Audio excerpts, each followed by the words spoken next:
کلام کو سن رہے ہیں، سیکھ رہے ہیں۔ اللہ تعالی ہمارا یہ عمل اپنی بارگاہ میں قبول اور منظور فرمائے۔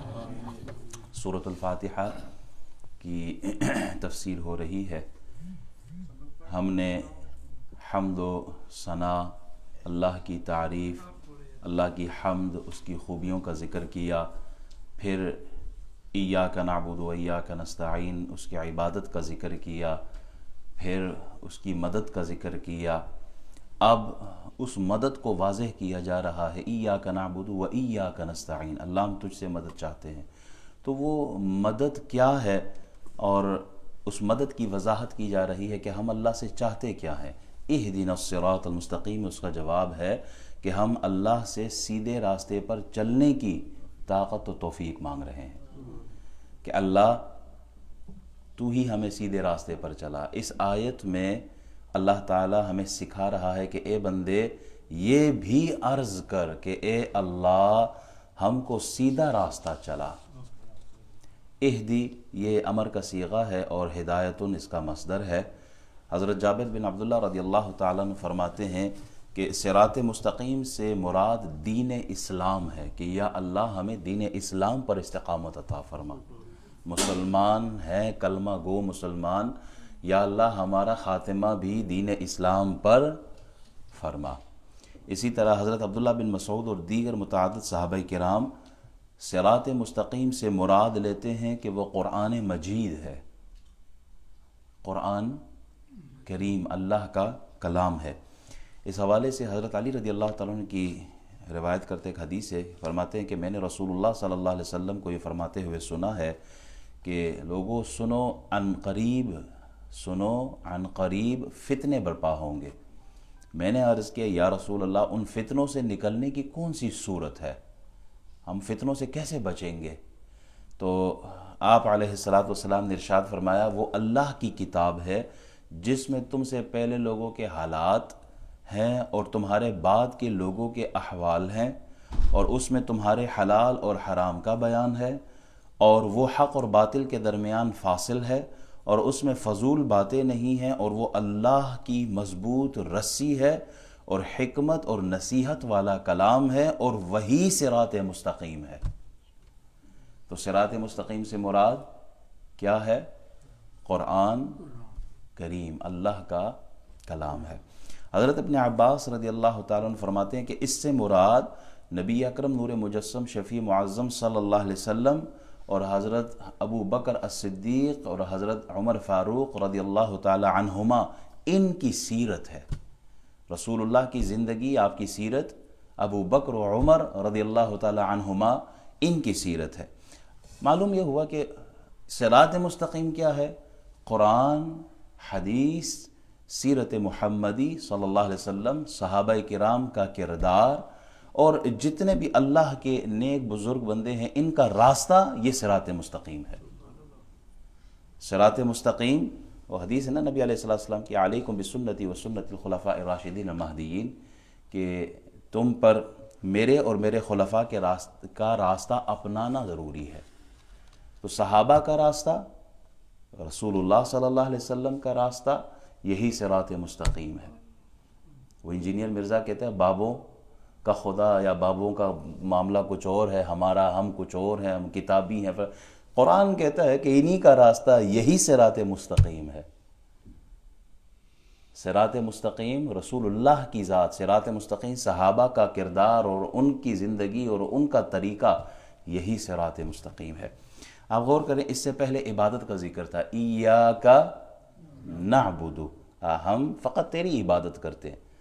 پھر عبادت کے ذکر کے بعد اہدنا الصراط المستقیم، دعا کا ذکر آیا، تو معلوم یہ ہوا کہ عبادت کے بعد دعا کرنا چاہیے۔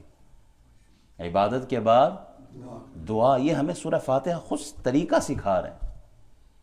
بعض احباب کو آپ نے دیکھا ہوگا نا کہ وہ دعاؤں کے قائل بھی نہیں ہوتے، وہ جی فرض کے بعد کوئی دعا نہیں ہے۔ میں کہا یہ تمہاری قسمت میں، قرآن تو ہمیں کہتا ہے جیسے ہی تم ایاک نعبد و ایاک نستعین ہو، اس کے فوراً بعد اہدنا الصراط المستقیم، یہ دعا ہے، اللہ ہمیں سیدھے راستے پر چلا۔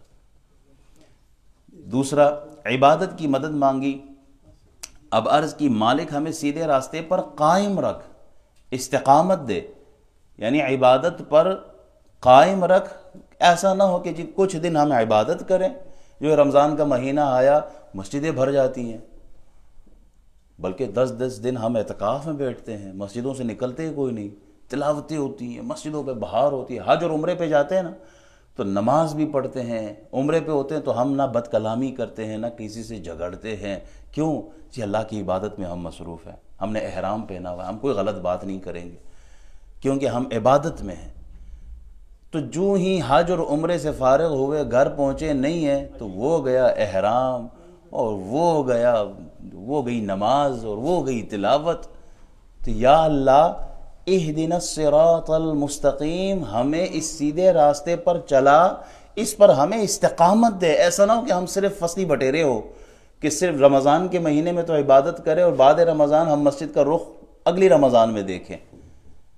ہمیں عبادت پر استقامت چاہیے، ہم ہر وقت تیری ہی عبادت میں مشغول رہے. یہ صراط مستقیم ہے، یہ اعتدال کا راستہ ہے، ایکسٹریم لیول پر نہیں. ادھر رمضان آیا تو بالکل مسجد کے ہو گئے، اور ادھر رمضان گیا تو پھر بالکل مسجد سے غائب ہو گئے. نہیں، یہ راستہ نہیں. صراط مستقیم یہ ہے کہ آپ مسجد کے ساتھ اعتدال کے ساتھ تعلق رکھیں، 5 وقت نمازوں میں بھی شرکت کریں، مسجد میں بھی اپنا تعلق اور باہر رزق کمانے میں بھی اپنا تعلق رکھیں. مشکل کے دن آئے تو پھر مسجد کا رخ، مشکل کے دن آئے، بیماری تکلیف کچھ ہوا تو دعاؤں پہ زور، اور جب خوشحالی کے دن آتے ہیں تو نہ عبادت ہوتی ہے، نہ سجدہ ہوتا ہے، نہ ہی اللہ کی کوئی ذکر اذکار، کچھ بھی نہیں. تو صراط مستقیم کیا ہے؟ کہاں بالکل ماڈریٹ رہتے ہوئے اللہ کی عبادت کرنا. اہدنا، ہدایت کے معنی ہے 5 معنی بیان کیے. یہ پہلا راستہ دکھانا، یہ بھی ہدایت میں آتا ہے. راستے پر پہنچانا، یہ بھی ہدایت کے معنی میں ہے. منزل تک پہنچانا، یہ بھی ہدایت کے معنی میں ہے. درجات کو بلند کرنا، یہ بھی ہدایت کے معنی میں ہے. اور ہدایت کو پیدا کرنا، ہدایت پیدا کرنا، یہ بھی ہدایت کے معنی میں ہے. تو یہاں کون سی ہدایت مراد ہے؟ کہا یہاں منزل پر پہنچانا اور درجات کو بلند کرنا. اہدنا یہاں یہ معانی دیتے ہیں، ورنہ بڑے بڑے عبادت گزار گزرے ہیں جن کا آخر جو ہے وہ اچھا نہیں ہوا، منزل پر نہیں پہنچے وہ لوگ. ابلیس کے عبادت کا ذکر آپ نے سنا ہی ہوگا نا، چپے چپے پر اس کے سجدے ہوں گے، اتنے اس نے سجدے کی، عبادتیں کی. جنت تک اس کی رسائی تھی، کیا کچھ نہیں تھا. لیکن ایک وقت آیا کہ یہی عبادت گزار صراط مستقیم سے ہٹ گیا، اس پہ قائم رہ نہیں سکا، اس پہ استقامت کے ساتھ چل نہ سکا. بلم بن باورا مستجاب الدعوات تھا، ہاتھ اٹھاتا، ابھی دعا مانگی نہیں، اللہ نے دعا پوری کر دینی ہے. اتنے بلند درجے پر تھا وہ، اتنا بڑا عابد تھا. لیکن پھسل گیا، حضرت موسیٰ علیہ السلام کے خلاف بددعا کر دی تو کتے جیسی زبان اس کی باہر نکل آئی. مال کی وجہ سے، عورت کی وجہ سے وہ پھسل گیا. تو اہدنا الصراط المستقیم، اللہ ہمیں استقامت کے ساتھ منزل پر پہنچا دے. بڑے بڑے عبادت گزار، ان کی عبادتیں تو ہیں لیکن وہ منزل پہ نہیں پہنچ سکے. وہ راہب تھا نا ورسیسہ جس کا نام تھا، 70 سال اس نے عبادت کی ہے، 70 سال گرجے میں رہ کر نکلا ہی نہیں، ادھر ہی ہوتا تھا، عبادت میں عبادت ہی عبادت. روایتیں ذرا مختلف ملتی ہے. اس میں تھا کہ جب شیطان نے پھسلانا چاہا بڑی کوشش کی، پھر ابید نام کا جو اپنا ایک چیلا تھا اس کو بھیجا ہے. اس نے جا کے، چونکہ باہر نکلتا ہی نہیں تھا، دنیا سے بالکل کٹا ہوا تھا، وہ باہر جا کے اس کے گرجے کے باہر کبھی کبھار کھڑکی کھول کے جھانکتا تھا تو دیکھا کہ ایک آدمی عبادت میں مصروف ہے، لگا ہوا عبادت کر رہا ہے. پھر کچھ عرصے بعد دیکھا پھر عبادت میں، پھر کچھ اچھا اب اس کے ساتھ تعلق اس کا بنتا جا رہا تھا. تو ایک دن وہ اندر ہی گیا، وقت گزارتا رہا. شیطان کا کام کیا تھا؟ اس کو عبادت سے غافل کرنا تھا، وہ جو صراط مستقیم پر چل رہا تھا اس سے گمراہ کرنا تھا. وقت گزرتا رہا، وہ گزرتا گیا، پھر وہ جانے لگا. شیطان تو کہتا ہے میں تمہیں ایک دم دیتا ہوں، دم ایسا کوئی مریض آتا ہے اس کو دم کرو گے شفا ملے گی. سکھا دیا اس نے. مختصر یہ کہ شیطان گیا بادشاہ کی لڑکی پر، وہ کچھ اثر انداز ہوا، بیماری آئی، تو اب دم، علاج، آگے پیچھے بہت کچھ کیا، آخر دم پر آ گئے. دم کہاں سے، کس سے کروا کر؟ برسیسہ سے کرواتے ہیں. تو وہاں لائی گئی وہ لڑکی. ایک روایت میں بادشاہ کی لڑکی ہے، اور ایک روایت میں 4 بھائی تھے ان کی بہن تھی، اور ایک روایت میں تھی کہ وہ بکریاں چرانے والی تھی. تو بہرحال وہ لڑکی وہاں اس کے پاس آئی. وہ آدمی جو کسی کی طرف نظر نہیں اٹھاتا تھا، ایک وقت کے بعد عرصہ اس نے گزارا وہاں پر، اس لڑکی کے لیے گھر بنایا گیا، سامنے ہی رہتے تھے، تو وہ کھانا دینے کے لیے جایا کرتا تھا. پھر ایک وقت آیا کہ کھانے سے بات بڑی، اور آخر یہی کہ اس سے گناہ ہو گیا. گناہ ہوا. یہ جو گناہ کا لفظ میں نے کہا، اس کے بیچ میں کئی واقعات گزرے، میں سب کو وہ سکپ کر رہا ہوں. مختصر یہ کہ گناہ ہوا، حمل ٹھہرا، بچہ ہوا. اب اس پہ خوف طاری ہوا کہ لوگ کیا کہیں گے. تو کیا بچے کو مار دیا. شیطان نے ذہن میں ڈالا کہ اس کو مار دو. بچے کو مارا. اب لڑکی بچے کے پیچھے، کہا کہ یہی مجھے نہ پھنسوا دے. اس نے اس لڑکی کو بھی قتل کر دیا. لایا تو تھے اس کو دم کرنے کے لیے کہ اس کو دم کرتا رہے. اس کے بھائی کسی فوجی مہم پہ نکل گئے تھے، کسی جنگ پہ گئے تھے. جب وہ تینوں واپس پلٹ کے آئے، کہا بہن کا وہ بیمار ہو گئی تھی، مر گئی، یہ اس کی قبر ہے. بھائیوں نے آنسو بہائے اور گھر چلے گئے. تو خواب میں شیطان آتا ہے اور پورا واقعہ سناتا ہے کہ تیری بہن کے ساتھ یہ ہوا. بڑے کے پاس بھی، چھوٹے کے پاس بھی، اور درمیانے کے پاس بھی، تینوں کے پاس سیم خواب. جب صبح بھائیوں نے بیان کیا نا کہ میں نے بھی دیکھا، تو نے بھی دیکھا، اس نے بھی دیکھا، چھوٹا کھڑا ہو گیا، اس نے کہا میں نے جا کے چیک کرنا ہی کرنا. انہوں نے کہا نہیں، اتنا بڑا آدمی، اتنا بڑا ولی آدمی ہے، عبادت گزار ہے، اس کے خلاف کہا نہیں میں نے چیک کرنا. گیا. جب وہ گئے اور قبر کھودی تو واقعی بچے کی لاش بھی نکل آئی.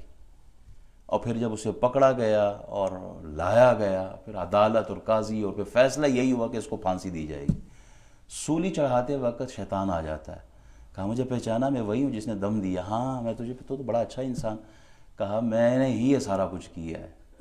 یہ تیرا جو زنا ہوا، جو بچہ ہوا، جو تو نے قتل کیے 2، یہ سارا کچھ میری. اب آخری موقع ہے تیرے پاس، تو ایک کام کر لے. کیا کام؟ میں تجھے اس سولی سے بچا سکتا ہوں، پھانسی سے بچا سکتا ہوں. کرنا کیا ہے؟ اللہ کا انکار کر، مجھے سجدہ کر لے. اللہ کا انکار کر، مجھے سجدہ کر. کس کو؟ جس نے 70 سال اللہ کی عبادت کی ہے، نافرمانی کوئی نہیں کی، عبادت میں مصروف رہا. شیطان نے پھسلا دیا. تو اس نے اللہ کا انکار کیا، شیطان کو سجدہ کیا، اور ادھر ہی اس کی پھانسی ہو گئی. تو کفر پہ گیا ہے. کون؟ جس نے 70 سال اللہ کی عبادت کی. یا اللہ اہدنا الصراط المستقیم، ہمیں سیدھے راستے پر تو چلا، اس پہ استقامت بھی دینا. یہ نہیں کہ 70 سال ہم عبادت کریں اور آخری وقت میں جا کے کچھ ایسا معاملہ ہو کہ جو کمایا وہ سب چلا جائے. شیطان کچھ بھی ہم سے کروا سکتا ہے. اللہ تو ہماری حفاظت فرما. ابلیس ہو، بلم بن باورا ہو، یہ راہب ہو، یہ بہت بڑے بڑے درجے کے عبادت گزار تھے. ہماری عبادتیں کی، ہم سے تو فرض نہیں پورے ہو رہے. بس یہی دعا کرنی کہ اللہ ہم اپنی عبادت پر نازا نہیں ہیں، تجھ سے سوال کرتے ہیں کہ جو ہم عبادت کر رہے ہیں نا، اس پہ تو ہمیں استقامت دینا، ہمیں استقامت مل جائے. ہدایت 2 قسم کی ہوتی ہے. ایک ہوتی ہے فطری، ایک ہوتی ہے کسبی. فطری ہدایت یہ کہ جو اللہ تعالی ہر انسان اور جانور کو عطا کرتا ہے. آپ دیکھیں نا، مچھلی پیدا ہوتے ہی مچھلی کا جو بچہ ہے نا، وہ پانی میں تیرنے لگتا ہے. یہ تیرنے کی صلاحیت اس کو کس نے دی ہے؟ یہ فطری طور پر ہدایت اللہ نے دی. اب بچہ پیدا ہوتا ہے، انسان کا بچہ ہو، جانور کا بچہ ہو. اب دیکھیں انسان کے بچے جیسے ہی اس کو بھوک لگتی ہے، چھوٹا سا بچہ ہے، رونا شروع کر دیتا ہے. جیسے ہی وہ روتا ہے، ماں سینے سے لگاتی ہے. پھر دودھ کو چوسنا، یہ اس کو کس یونیورسٹی سے وہ سیکھ کر آیا ہے، کہاں، کس کالج اور کس اسکول گیا تھا کہ جس نے یہ سکھایا اس کو؟ یہ فطری طور پر نیچرلی اللہ تعالیٰ نے یہ ہدایت اس کو عطا فرمائی ہے.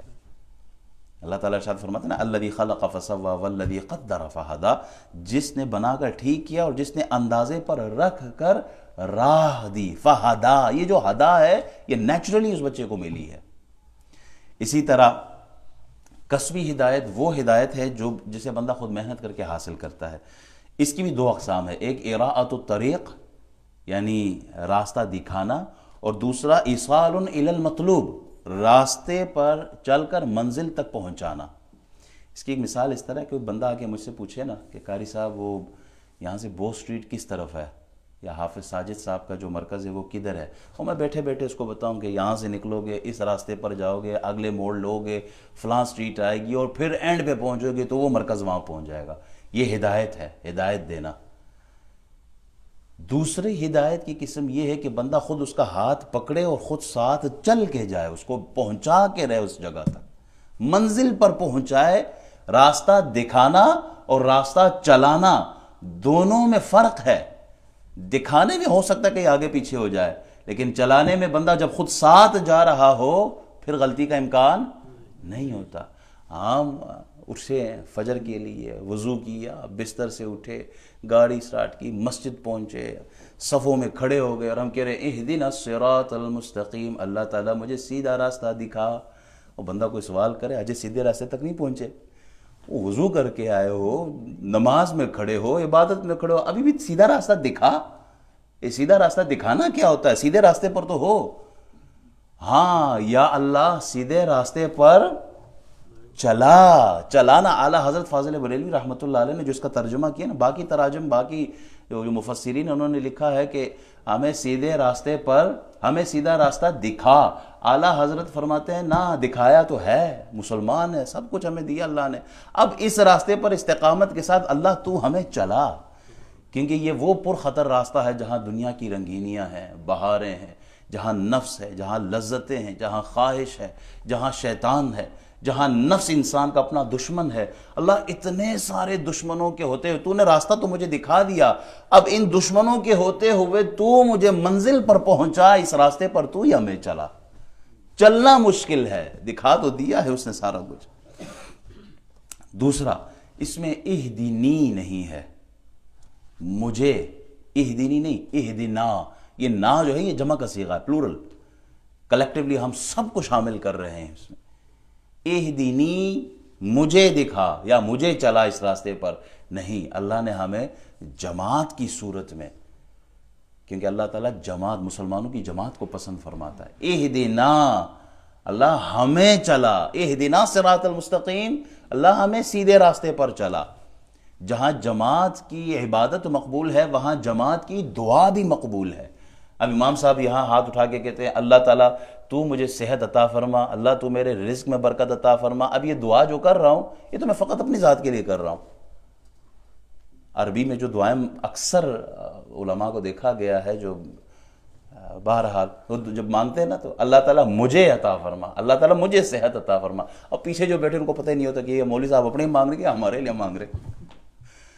تو دعا ہو سب کے لیے ہو، کیونکہ اللہ تعالیٰ اس دعا کو مقبول فرماتا ہے۔ دوسری بات یہ کہ اہدنا کیوں کہا گیا؟ اس لیے کہ معاشرے میں ایک آدمی اگر ہدایت پر آ گیا اور باقی سب لوگ گمراہ ہوں تو اس ایک آدمی کا اس معاشرے میں جینا حرام ہوگا، نہیں چل سکتے۔ اگر ان کی موافقت کرے گا تو خود بھی گمراہ ہو جائے گا، اور اگر انہی کے درمیان خود تو ہدایت پر ہو لیکن باقی کمیونٹی، سوسائٹی، باقی معاشرہ وہ ہدایت پر نہ ہو تو اس آدمی کی دشمنیاں بن جاتی ہیں، اس کی زندگی تلخ ہو جاتی ہے، اس کا رہنا مشکل ہو جاتا ہے۔ پھر کیوں؟ اس لیے کہ اس کی مینٹالٹی ٹوٹلی ڈیفرنٹ ہے باقی کمیونٹی سے۔ تو اے اللہ فقط مجھے نہیں ہدایت پہ رکھنا، جتنے بھی کمیونٹی کے لوگ ہیں اللہ سب کو ہدایت پہ رکھنا، تاکہ ہمارے درمیان مشت و گریباں ہم نہ ہو، ہمارے درمیان فساد نہ ہو۔ ایک آدمی راستے پر ہو باقی سب راستے سے ہٹے ہو تو اس ایک کی خیر پھر کوئی نہیں ہے۔ انبیاء کے ساتھ کیا ہوتا تھا؟ انبیاء وہ بلاتے تھے نا، کمیونٹی نہیں مانتی تھی، وہ مارتے تھے، پتھر مارتے تھے، آروں سے انبیاء کو چیرا گیا ہے۔ تو جب بھی دعا مانگے فقط اپنی ذات کے لیے نہیں، سب کے لیے مانگے، اللہ انہوں بھی ہدایت دیتے، میں نو بھی ہدایت دے، اللہ اس کو بھی بندہ بنا، اللہ مجھے بھی بندہ بنا کے رکھنا۔ تیسری بات، نبی علیہ السلام نے ارشاد فرمایا تم بے گناہ زبان سے دعا مانگو، بے گناہ زبان سے دعا مانگو۔ صحابہ نے عرض کی یا رسول اللہ بے گناہ زبان کہاں سے لائے؟ زبانیں ہماری کہاں سے لے کے آئیں؟ یہ میں اپنی بات کر رہا ہوں، صحابہ کی زبانیں تو سبحان اللہ، ہم میں سے ہر آدمی یہی کہے گا مولوی صاحب ہماری زبانیں تو ایسی ہیں کہ بس گالی بھی نکلتی ہے اور غیبت بھی ہوتی ہے، بدخوئی بھی ہوتی ہے، مسجد کے اندر بھی ہوتے ہیں تو بھی اوروں کے پیچھے، اوروں کے لیے زبان، اوروں کی غیبت، اوروں کی کیا کچھ ہماری زبانوں پہ نہیں ہوتا۔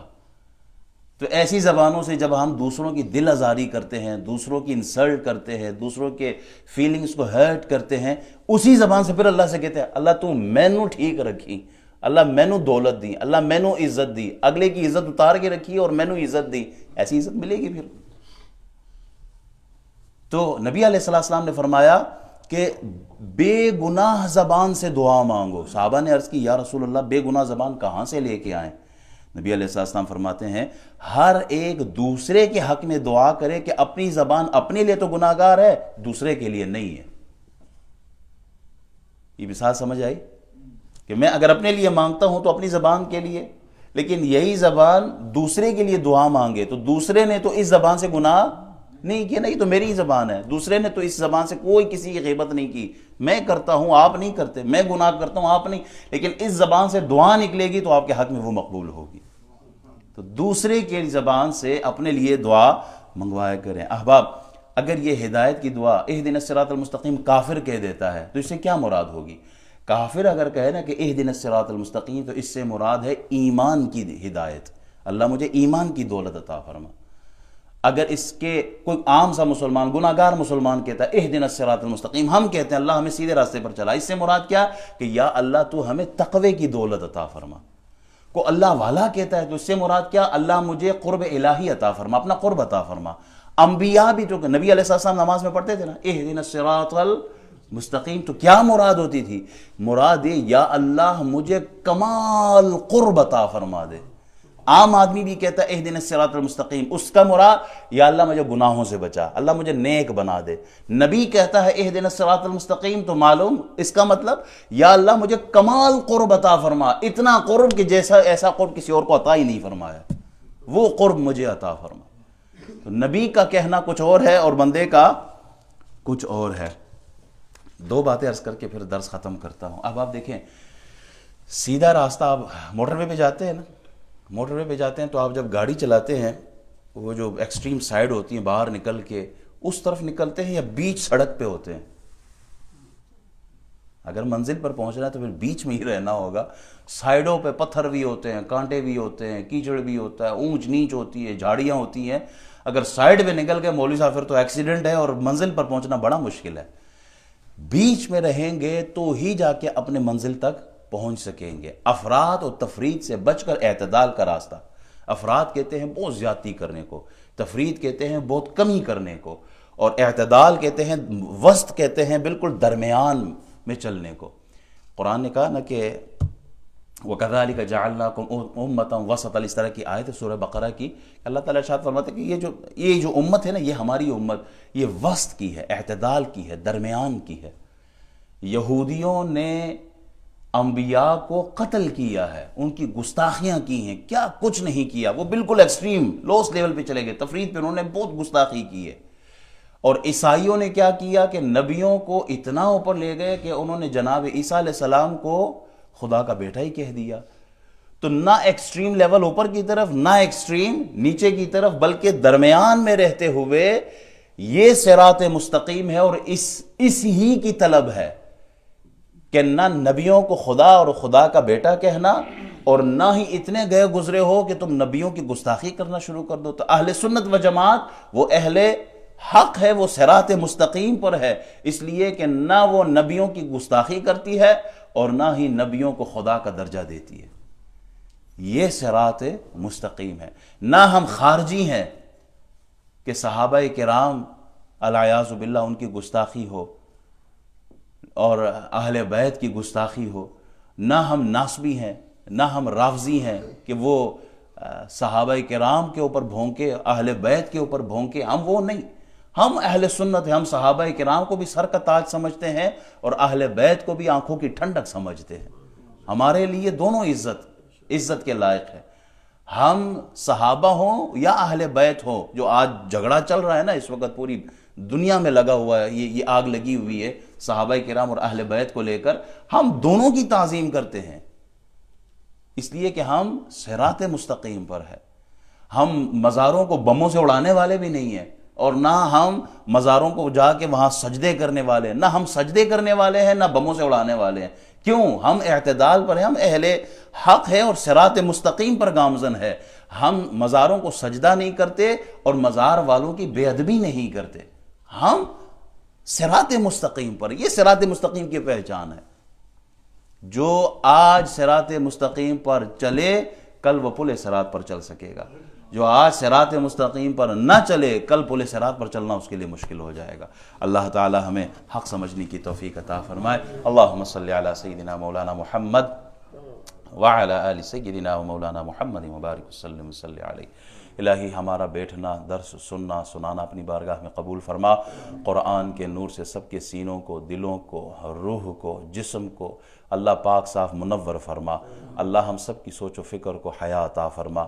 اللہ ہم سب کو خوف کے آنسو، محبت کے آنسو عطا فرما۔ اللہ زبان اور دل ذکر والا، شکر والا عطا فرما۔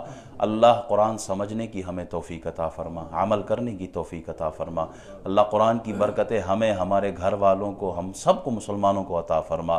جہاں کہیں مسلمان مظلوم ہے، فلسطین سے لے کر کشمیر تک، اللہ سب مسلمانوں کی دستگیری فرما، غیب سے مدد فرما، ہم سب کا خاتمہ ایمان پر فرما، وقت آخر ہم سب کی زبانوں پہ جاری فرما، لا الہ الا اللہ محمد الرسول اللہ، وصلی اللہ تعالی علی خیر خلقہ محمد وعلی آلہ واصحابہ اجمعین برحمتک یا ارحم